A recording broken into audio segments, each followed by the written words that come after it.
Welcome, everyone, and good evening. Today on African Giants, we have our very first inductee into the African Giants Hall of Fame. And to give you a little insight to who this person is, we'd like to tell a backstory, or we'd like to give more information about her before officially introducing her. So to give a little insight about her, I would start with she's a very renowned social political activist. She's also a remarkable advocate.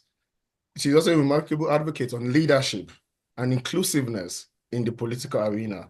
And most importantly, she's an African and a true African at that. So please help me welcome Miss Aisha Yesufu. Thank you very much for Thank being you. with us today. Thank you so much for having me, and also thank you so much for the nomination and award. Thank you. Thank you very much, It's a pleasure. So before we get to know more about you and know more about your roles in the social political arena, we'll first of all start by introducing ourselves. I am a colleague. So my name is Kelvin Kelechi Ibe, and my colleague. My name is Ogochukwu Juliet Ija. The pleasure meeting both. Thank you very much. Yeah, thank you. My name is Aisha Yesufu. Yeah.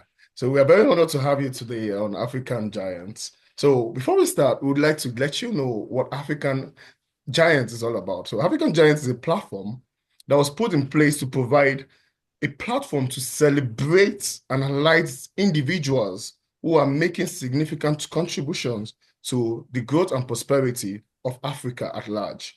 So that's why we are happy to induct you to be our first African Giant on the platform.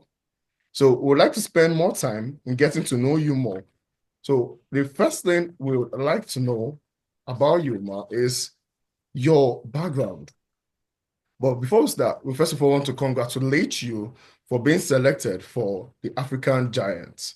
So on following your story, we noticed that you had a journey from microbiologist to being an activist, and it's very remarkable. So we'd like to know what inspired you to step into the social political arena, and how has your background been able to shape your approach when it comes to leadership? Thank you so much for having me today, and also thank you so much for the award, African Giant. That really sounds gigantic, but I would say that it is a good thing for us in Africa, most especially where a lot of the stories that we hear and a lot of people that we see, it's almost that of bad leadership, corruption, oppression, suppression, and one of those negative things that always happen. And so it's something for one to look forward to, and especially for the younger generation to be able to see that it pays to do the right thing. It pays to be focused, and it pays to have empathy, not the way that it's being looked upon, where everything is basically based on what's the financial gain that you're going to get out of something. Having said that, yes, I'm a microbiologist by profession, although by training, I would say rather, but I'm a trader, I'm a businesswoman, and that's what I've done after leaving school. I've not really practiced microbiology. But just to also add the fact that advocacy activism really has nothing to do with the kind of profession that one is studied or what course one studied, but it's just something to do with first of all, having empathy and also the courage to speak out, to be able to say that no, certain things are not supposed to be the way they are, and stand by it. I've always been a child that was very vocal, and although it got me into trouble a lot of times growing up, and I got a lot of beating from it, both from my parents, teachers, people around me. But one of the things that I noticed always was the fact that when they wanted an unbiased version, they will always call me. And even when they are angry, and if you check my social media bio, I wrote it there that my mom says in my court, nobody wins. She's actually angry when she sees that. Get out of here, Jare. you're this. Even my husband sometimes say you're too objective because I would sit down even as a child and analyze everything and say to you, look, this is where your own fault is. And I don't care whether you're my relative or not my relative. Like I always say to people, I'm not on anybody's side. I always try to be on the side of truth.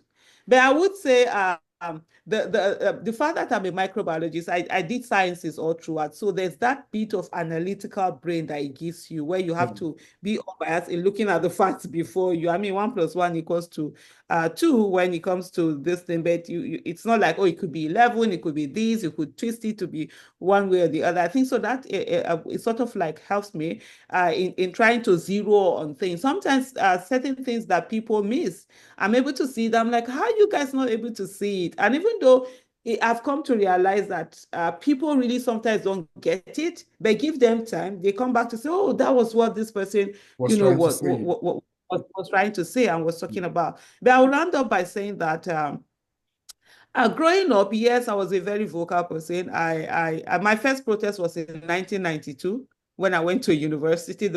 My first semester in the university, we had the protest. I was part of it. In school, I was very vocal. After I left school, I needed to focus on myself and my family and people immediately around me. I didn't focus on national issue because I grew up poor. I would go to school in the morning without breakfast. Coming back, I wasn't expecting lunch. And growing up in that environment, I grew up in a ghetto where you are negated because you're poor. I mean, I always say the greatest human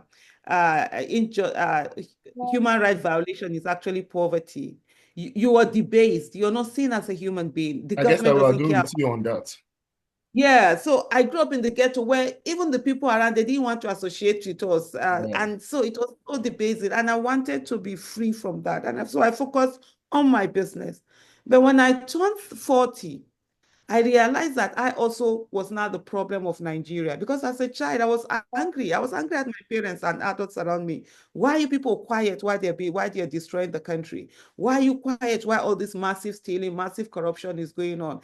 And so I was a very aware, I was 10 years old when military came back again in 1993, December 31st. I had turned 10 December 12th, 1983, and December 31st, there was a military coup and that brutalization. And so I grew up a very angry teenager. And getting to that age of 40, I realized that I was also feeling the children that were young because of my silence. I decided that now I've gotten my financial independence. Now I'm going to focus on the issue of Nigeria. And 4 months after that, Chibok girls were abducted and I was on the streets. And that's where we've been today. Now it's been 11 years, I think. Yeah. That's really wonderful. That's really wonderful. I commend your character of saying it as you see it. You don't get to hold it back. Even not minding if the person is related to you or not. That's very commendable. Yes, thank you so much, man. I feel that this is something that the young ones listening to this really need to listen to and learn. And thank you for bringing up that Chibok girls, because that brings us to our next question. You have been at the forefront of several, not just Bring Back Our Girls campaign, you've been at the forefront of other campaigns such as NSAS and very recently the Obedience movement. So what lessons have you learned from these movements and how do you think they have shaped the Nigerian socio-political landscape? Um, Absolutely. Great question. A lot of lessons are there, and I'll just quickly try to unpack some of them. First of all, for me, the Bring Back Our Girls movement coming out, I did it because I'm a mother. I have 2 children. At that time, though they are both young adults now, at that time, I had a preteen and a teenager. And so I came out like, oh my goodness, if it was my children that were taken, definitely I'll be on the street. Yeah. But having gone into that, I think about a month into the advocacy, I realized that no, this is not even about my children. This is about me because I was fighting for the little girl that I used to be. And that if I wrote my SSC, the same exam that Chibok girls were writing in 1991, and if I was taken away and nobody came out to speak for me, my parents wouldn't have been able to do anything because if you're poor in Nigeria, you're nameless, faceless, and voiceless. Yeah. You're not seen as a being. I mean, so you don't have a voice. So I felt, oh no, this is not even about my children. This is me. I was a Chibok girl, 23 years ago, as of that time when the abduction, happened. And so I needed to stand and fight for that, because if I failed the Chibok girls, it would mean that I had failed the little girl that I was, that was going to school without breakfast, that begged people to give up to buy textbook for her to be able to get A's in the courses she was doing, but she never got this book. So for me, that was the first profound lesson that, look, this is how generational bad governance keep affecting people, and if nothing is done, this generational poverty is going to continue to go on. And so I stood on that. Then following that was the realization that the reason why Chibok girls were abducted was because there was failure in governance. And so failure in governance meant that every person would be failed in different aspects of their life, because the Chibok girls were supposed to be protected. They were in school, and it is the duty of the government to protect its citizens. That's the primary responsibility of any government, and any government that fails to protect the lives and properties of its citizens, it's not fit to be called a government. And so that was another one, to put it squarely on where it is. Having seen where I also saw the power that government have to control narrative, because at the Nigerian government at the time, the administration did say that the Chibok girls abduction was a lie. And there are Nigerians who, a decade after, still believe that the Chibok girls abduction was a lie. It wasn't done because government had said so. One of the Chibok parents said that anytime she hear people say that the Chibok girls abduction is a lie, that she asks herself whether her 18-year-old daughter that went to school and never came back never existed. Maybe she didn't give birth to a child. Maybe it's just a figment maybe the child just her disappeared out of nowhere. Absolutely. No, that means the child was never born. Was never because born at all. Yeah. The child that was taken away, it's a lie. It's because you don't have the child back home. Yeah. And they say it was taken away. So that means there was never a child at all.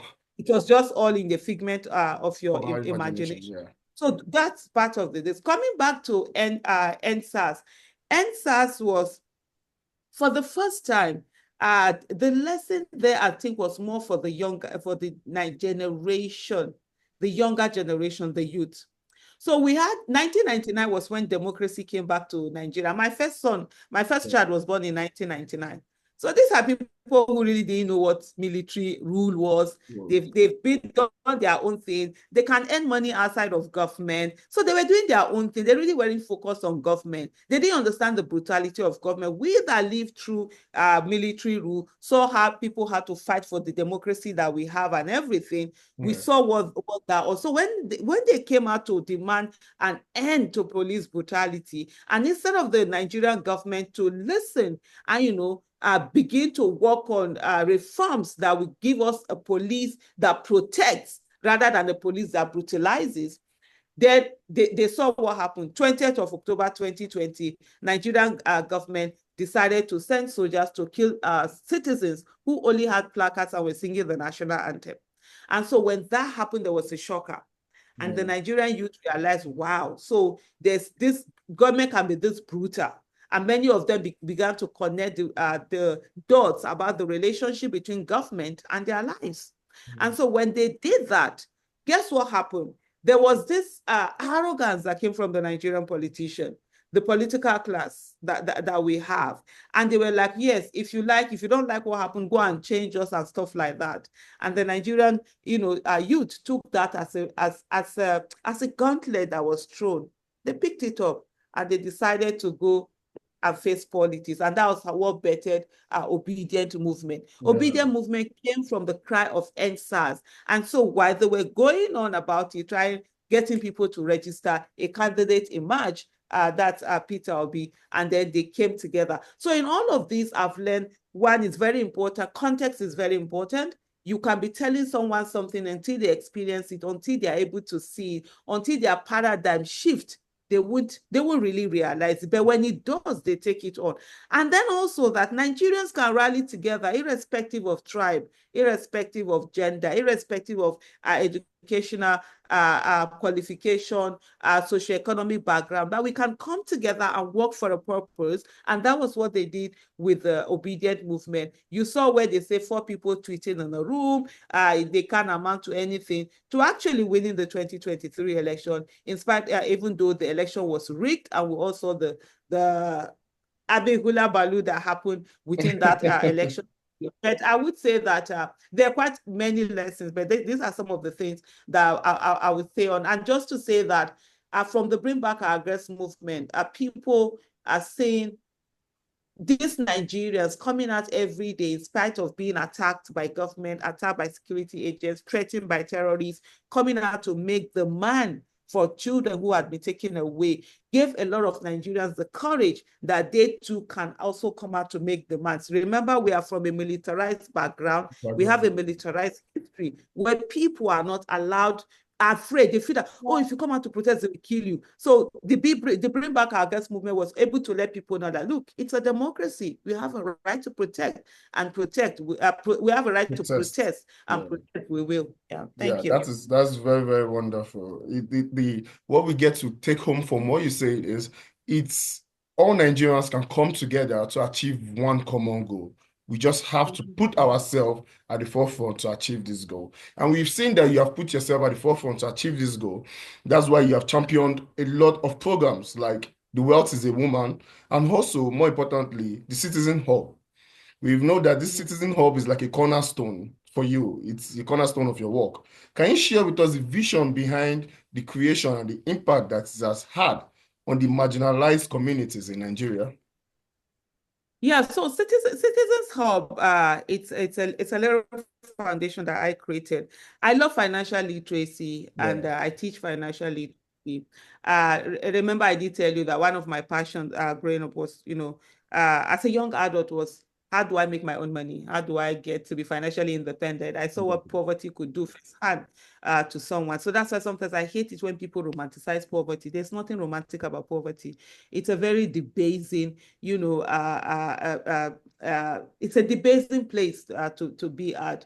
And so I started on the issue of Citizens Hub, which is one to teach financial literacy and in that way be able to give people opportunity to know that they own their voices and they can speak on issues. And so, like the Wealth is a Woman that you did mention, growing up in the society that we all grew up in, women are told that they have to depend on their husbands. They can't have financial independence. They can't have their own money. Even up to today, you hear people telling you things like, "Oh, don't buy a car. If you buy a car, who will marry you? Who will marry you? Don't build a When you house. marry, you It's want to to get chase car. You men don't away live that from time out you. for your life." So, women are always being told that. So that's why I started with that. Wealth is a woman, for women to understand that, like, you can be wealthy.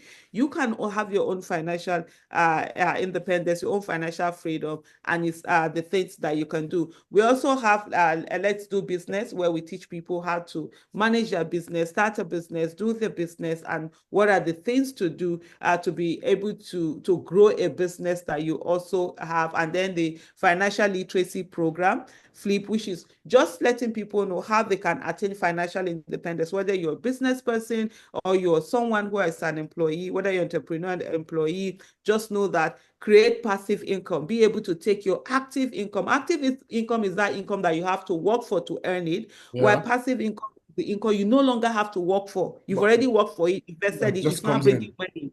Yes, for example, if you build a house and you rent it out, and the rent that is being paid is a passive income. Most times people mistake business money as passive income. When they start business, they feel that, oh, now and no, you're not. It's still active income. If you don't work on it, if the business goes down, you won't make money anymore. It's just like salary, but it's just like now you're doing it for yourself.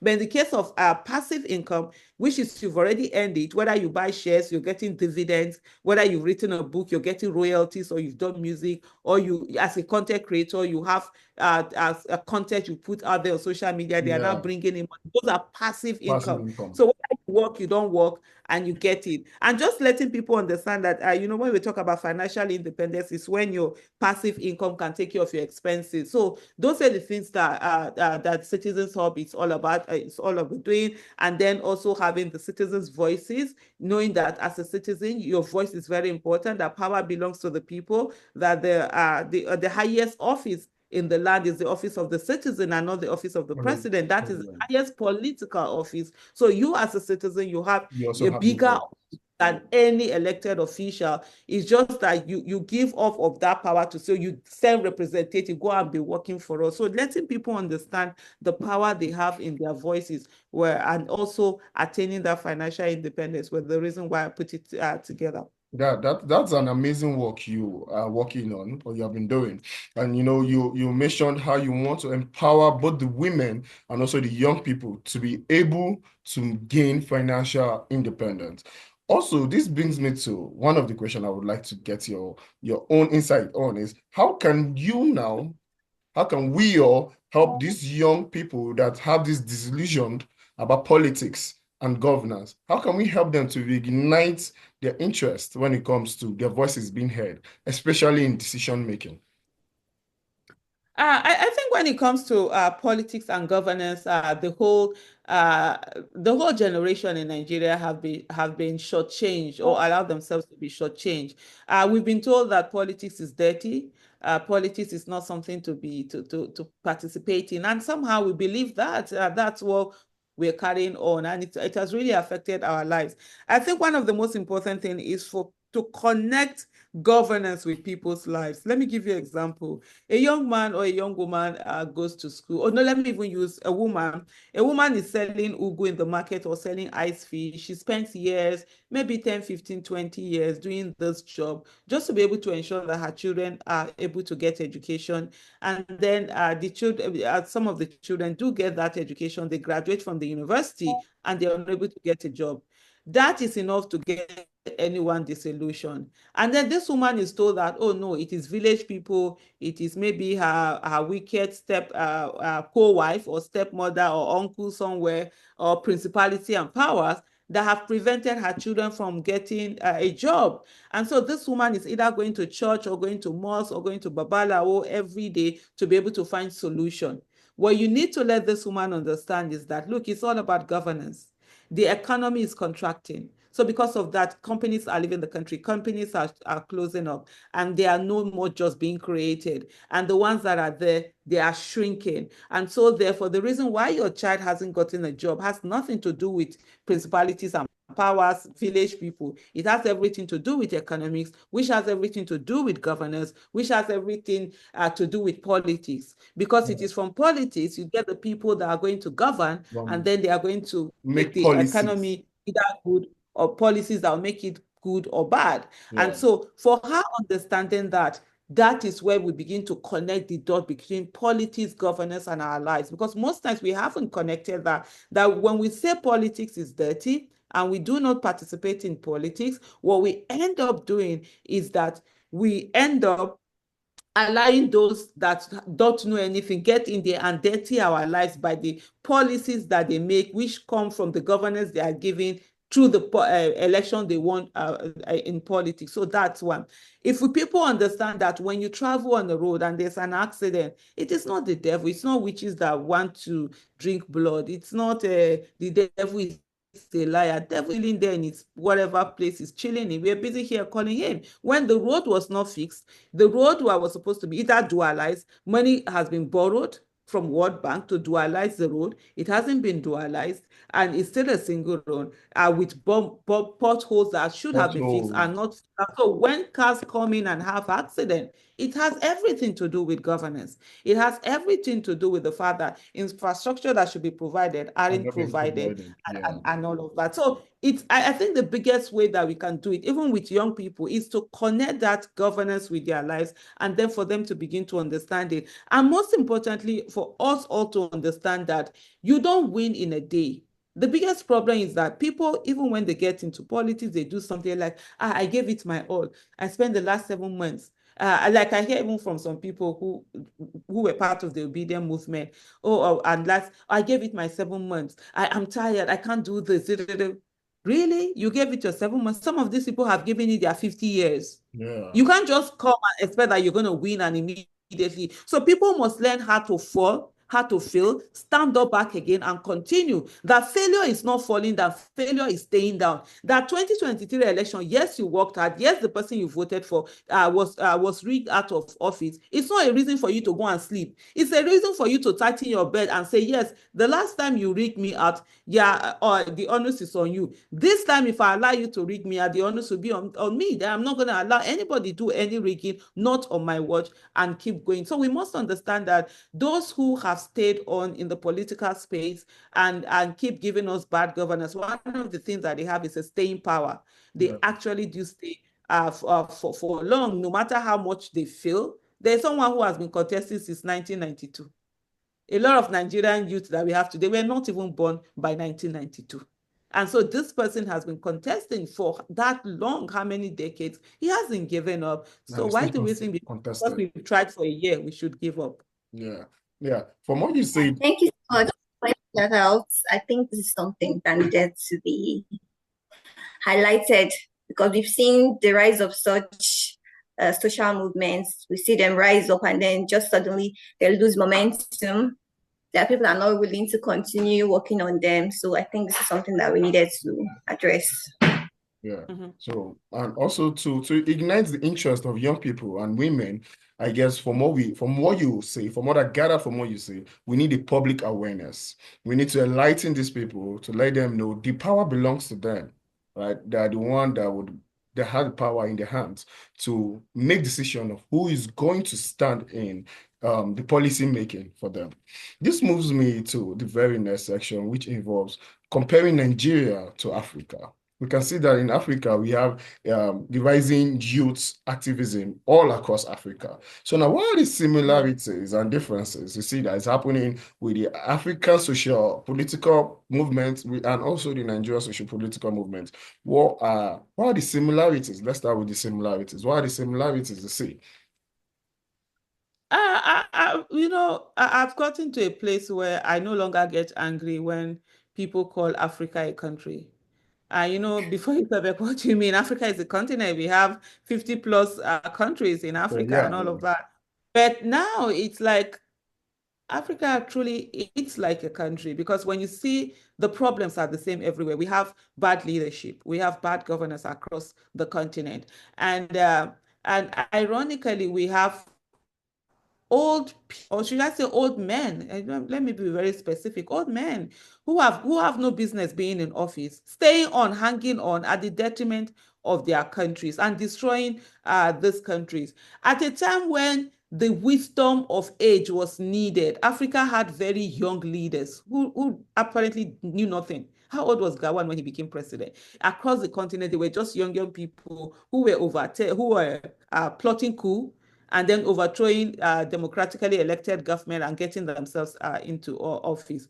Then we are now at a place where the world seems to need the vision of youth, the energy, the vision, and the quick-wittedness of youth. Now we have these old men who have been in power for decades, still be the ones in position and actually destroying the whole continent. If you go across the country, the continent, you see the same poverty.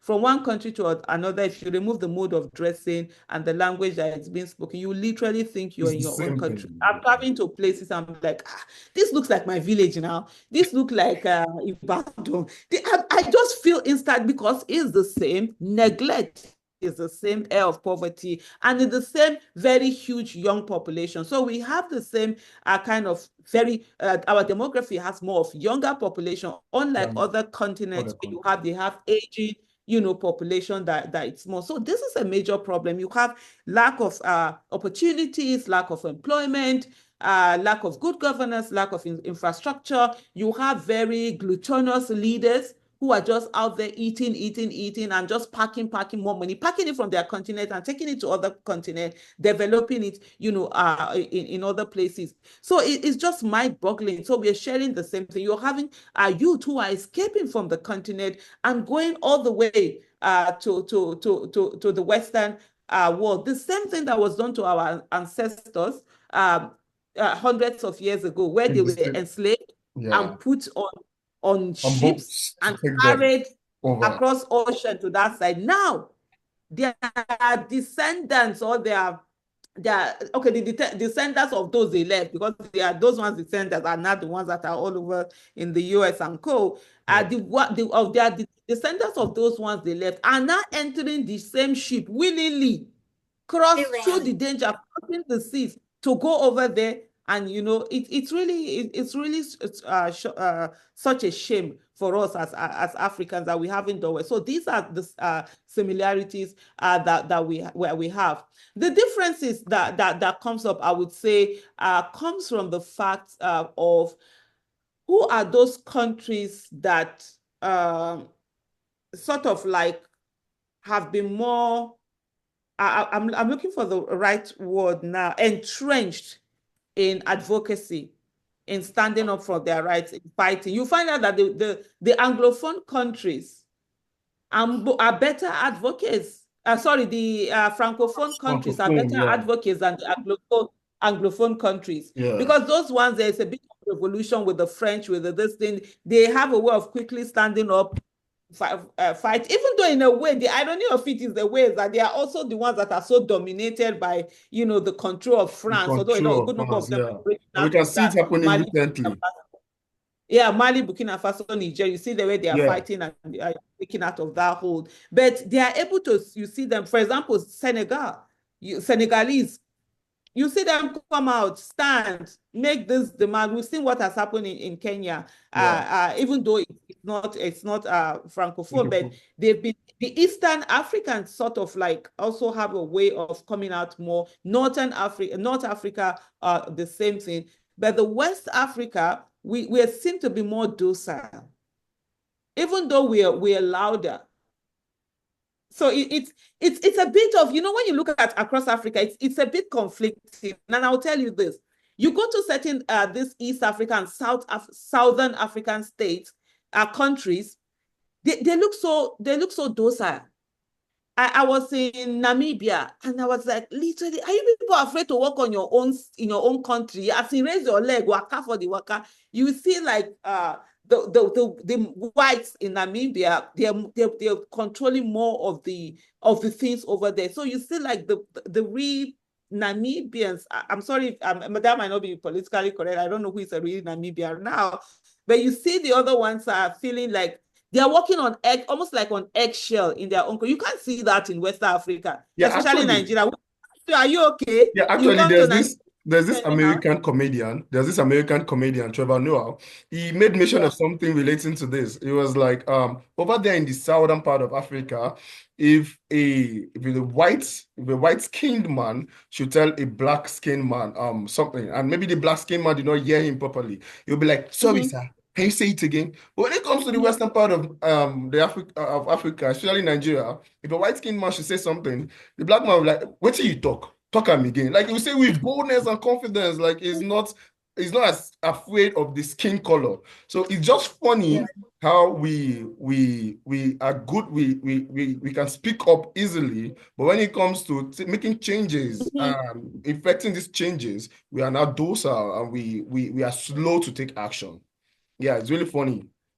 Yeah, you put it succinctly. That's just it. It's just an irony. But you see those Southern Africans and the Eastern Africans, when it comes to like when something push them, they want to advocate, they have a way of coming together more. One of the things, I'm not sure of how their languages are, whether they are more fragmented in terms of languages the way we are.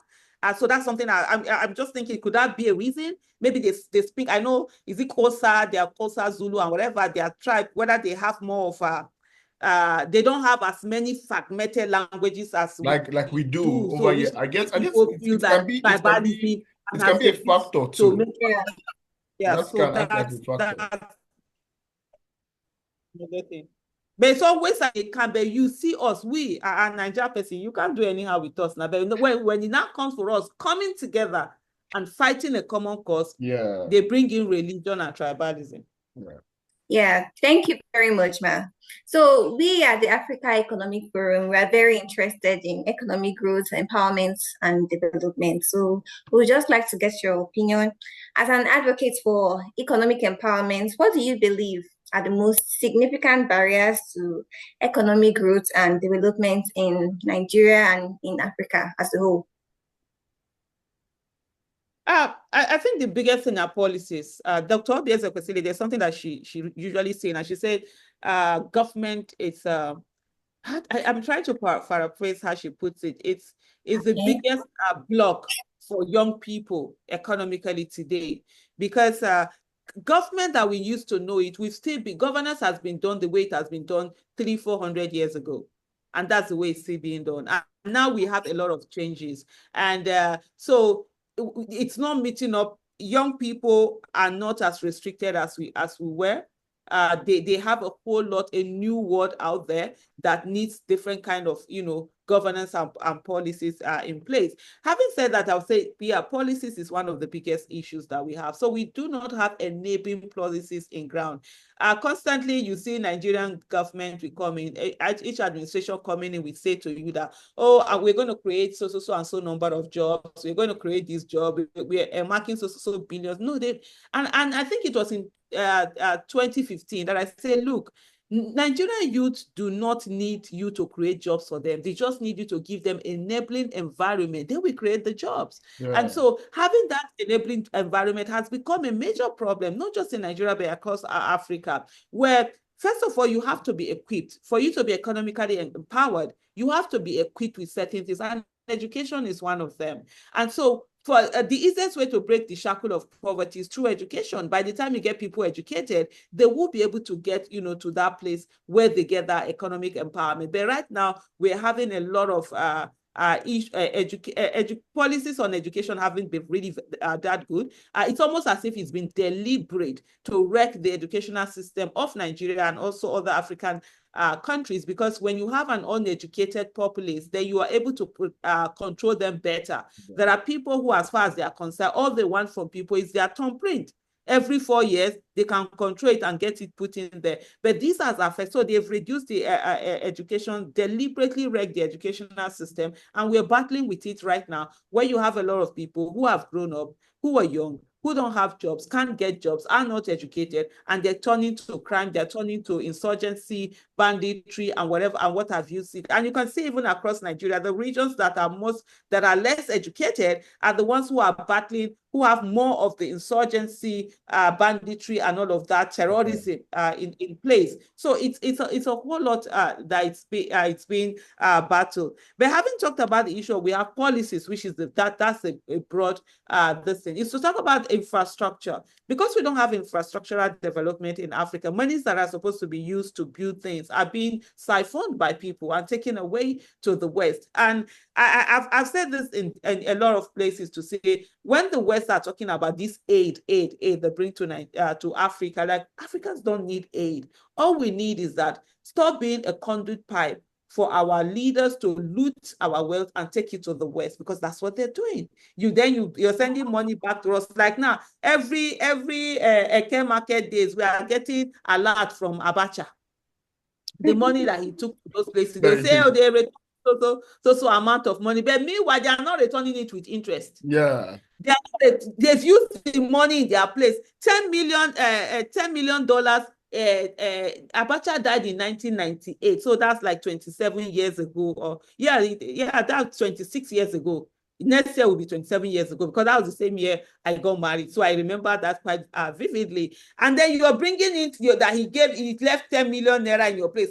$10 million 20 something years ago. It's not the same value it's not today. The same value, exactly. Exactly. Especially with the increasing dollar rates.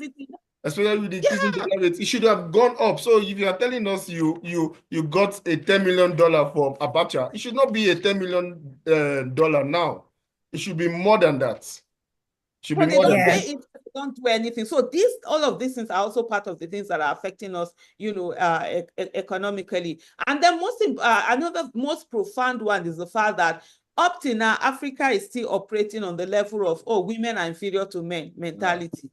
I always say to people, if your gender, you cannot carry your whatever gender this thing you have to the bank and use it to collect loan, then can we keep the gender outside of any conversation we are having? Exactly. But that's the thing. You have a lot of African women are entrepreneurs. They do businesses, but they're stopped from growing. You can't compete with men. You can't do this. And then what we are doing, everything we're saying that, only men have to be in the room. So it's like we have two legs, but we're working with one. And that has really affected us, and is still, affecting us up to today. Don't forget that in our history, the African history, women have always been part of governance, part of economic development. When the colonialists came into Africa, it was different because their women then were looking pretty and drinking tea. They would wear those big, their own was just to look nice and all of that. Yeah. Don't dirty your hands. Ours were working. They were part of leadership. They were part of governance. And that sort of like, they forced us to adopt their own system, which is keep women out of the room, don't have conversation with them. And today we are still suffering for them. They have moved away from there, but we have not been able to move it. Yeah. But anyway, this is not about gender. This thing is about the economy, but that also has affected the economy on the You're long right. run. You're very right. Ma, you raised a lot of important notes, especially the part of how government should not just only say they are creating jobs. We need policies that would enable us to work. Like if you notice, most world-class economy are driven by small, medium entrepreneurship, the SMEs. You can see that, like example, we have the Germany, and if you bring it to Africa, we have Rwanda. They thrive on the SME to enable their economy to grow at large. So if the Nigerian government would want to empower the economy, I guess the first thing they have to work on is the policy reform, especially when it comes to trading, especially when it comes to like that's to do with the dollar exchange and the rest of that. So on a very lighter mode, we would like to ask you, if you are being put in a room now, if you're asked to pick anybody you will be in a room with to have a conversation with that person, or to ask the person a particular question that you want to ask, is either a historical figure or a contemporary figure, any of them, at the top of your head, who would you want to pick? That's a crazy question, man. I'm thinking in my head, who do I even want to talk to? Yeah. I'm the one I want to say, are you okay? Kind of. So is it the person, do they have to be, is he dead or alive? No, yeah. Historical or contemporary. Yeah. Is there someone that's in the past, or someone that is dead, or someone that is alive? If you're going to sit in a room with someone and ask them a very important question that you really want to ask, you want to know the answer to, who would you pick?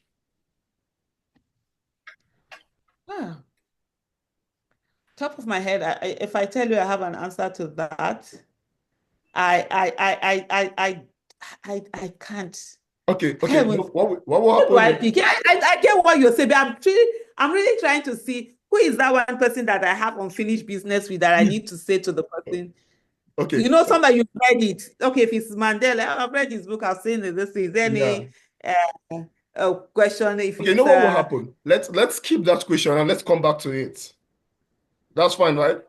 no, let me answer that question. Okay. The person right now that I would say I want to have a conversation with, I think would be Ugawan. Just to say to him, what was wrong? What was wrong with you? I mean, no, honestly, when they talk about Nigeria, I always look at them. I'm like, you had an opportunity to make Nigeria a great country. Yeah. You were young. Nigeria was making money. Nigeria, the painful thing about Nigeria is that when you see that very brilliant child, it's like having a child, that very amazingly, like it's a genius, You'd want to see brilliant. that child grow up to be And something. then you see that child just waste away and don't do anything with that brilliance. So Yeah. for me to sit in the room and say to him, sir, Pale, waiting do you? What was wrong with you? We were at a place Nigeria should have been the top 5, top 10 countries in the world today. Facts. We had everything. Yeah. Then we got oil. Nigeria was doing well, way better than the Indonesia of today, Singapore. We were doing way ahead of them. We We're even got oil, and contributing you will money say, to "Oh, build most of those countries. are you talking about South Africa? We literally lost a lot. We Today, South donated Africa money that to wants South Africa. We donated money to even to kill us. Dubai, even Singapore too. So when I sit down, I was like, okay. At one time, Gawan said that his problem was not money. His problem was how to spend money.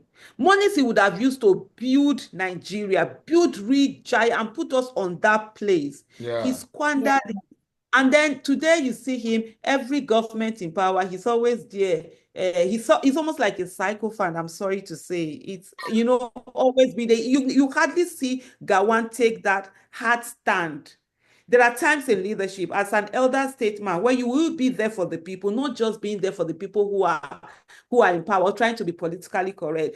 Obasanjo, for me, it pains me that he's the best, up to now, he's the best president we've had because of some of the things that really happened. But so far, he's turning out to be the best because what we've had subsequently, they've not really done very well. But you will see him take a stand. Even though you abuse him, you will take a stand that it's with the people. So for me, I think is that one person I feel I have an unfinished. I just want to look him straight in the eyes and say, you failed us. You could have done so well. He You could have have done been well. the Lee Kuan Yew of Nigeria. Gawan could have been that person. We were out the verge. We discovered oil. It's just that whether maybe it was youth, it was exuberance, he didn't understand, or whatever it was. But I just feel, man, Nigeria could have been better if he had done much better with us. Yeah, yeah, yeah.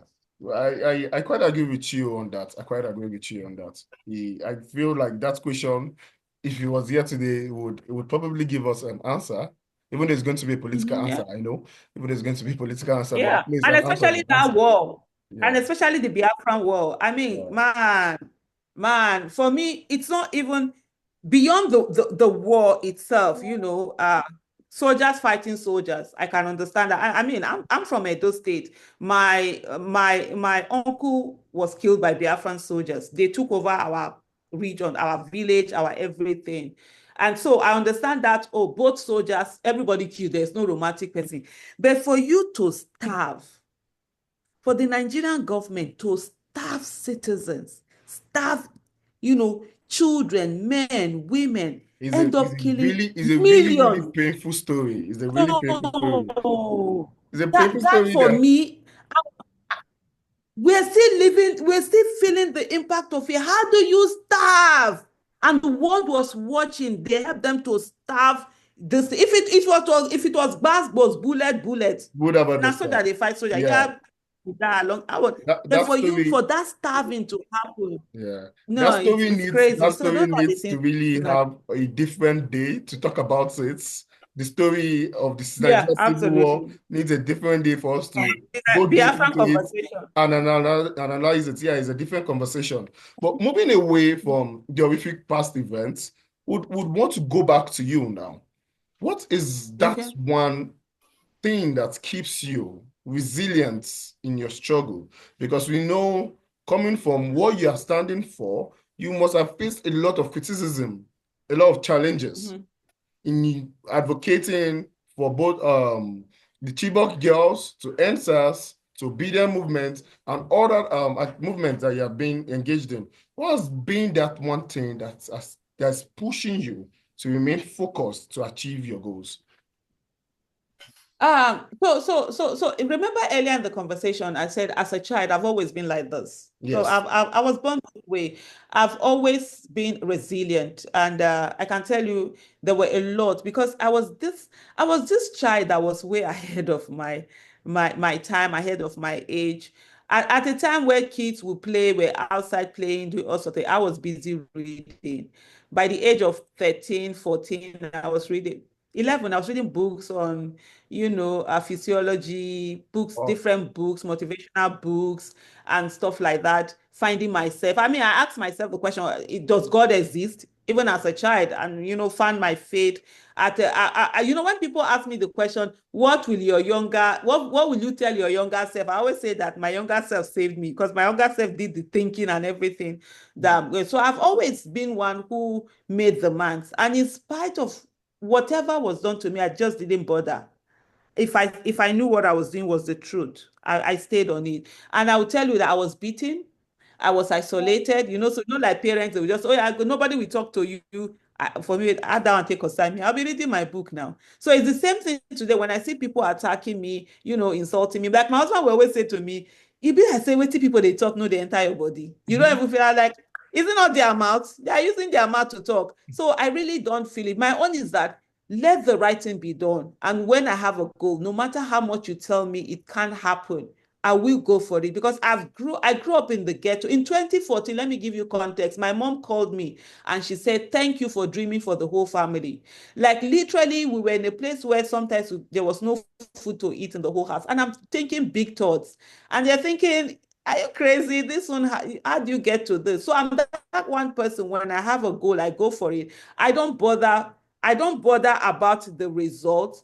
I bother about the effort. Yeah. So when a lot of people focus on the result, so when the result doesn't come, they feel bothered, they give up. So my case, I don't. My own case It's the is, what process. have I done? What have you Yeah, done? the What have you process, been able to the effort achieve? that I've put in. Yeah. What am I doing? So that's what it is. So So you now, look for at both your example, so you look at both your yeah, go small ahead. wins and your big wins to Absolutely. focus on your Oh, goal. absolutely. Yeah, exactly. Yeah. And that is why I want to ask you, what has been that your pivotal moments? What have been that your rewarding moments in your career so far? I would not want to call advocacy your career though, but what have been that your moments that you feel like, yes, I've done something. I've been able to help the people I want to help. So beyond businesses, of course, there are a lot of such moments. I think for me, in the whole this thing, I would say 2020, uh, for after NSAS, Yeah, just seeing citizens understand that they own their voices and they can speak, especially the Nigerian youth. yeah. It's been my big moment as so far.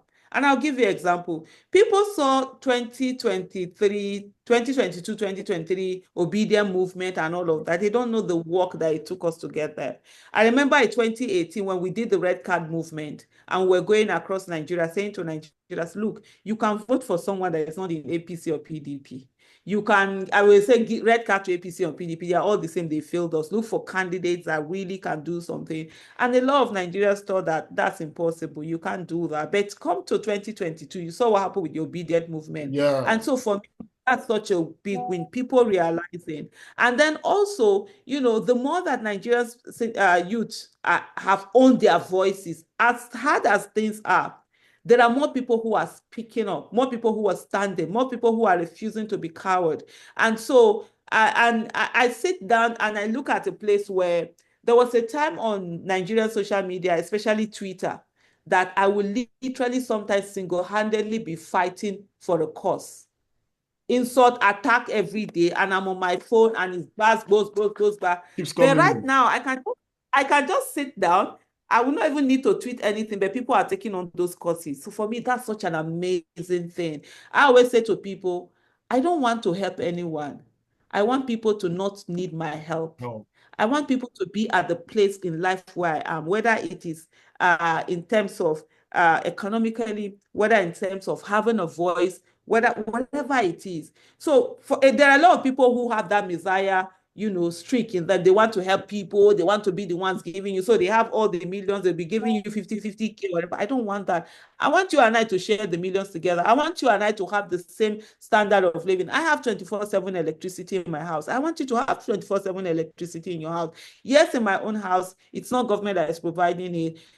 It's provided for, we pay for it. My husband does everything, all of this, to ensure we have 24/7 electricity in the house.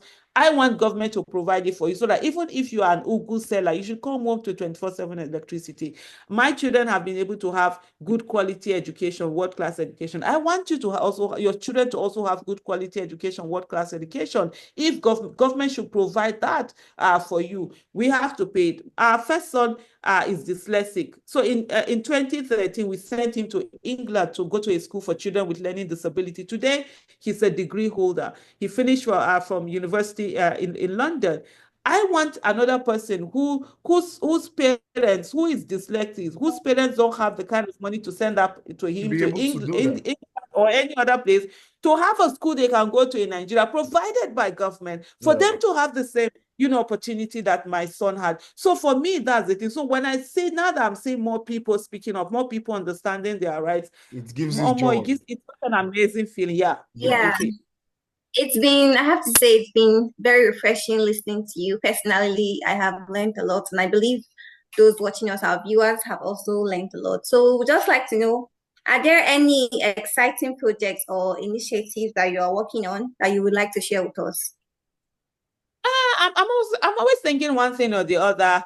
One of the things that I really truly looking at, I'm trying to see how we can do is that how do we get people into the National Assembly and state houses of assembly. So for me, that's the next project that we're starting the conversation on it, and which is to say, Nigerians, we need to, first of all, can we start with at least one senator? Can we elect one senator from every state to be at the National Assembly? People who we know they will advocate on issues, because you're supposed to, your advocates are supposed to be the ones in the National Assembly. They hold executive accountable. The legislative arm of government is the bedrock of democracy. They Exactly. make laws, they ratify treaties, they hold executive accountable. They are the ones who, when appointment is made, they confirm, those appointments, and they have oversight function. So they're the most powerful. Not the executive, just that the executive controls more money. You saw what happened with the tax bill, Yeah, where now exactly. they The are, tax reform, yeah. you see the back and forth. So if the National Assembly does not give the executive, National Assembly or State Assembly does not give the executive the right to borrow money, they can't borrow money.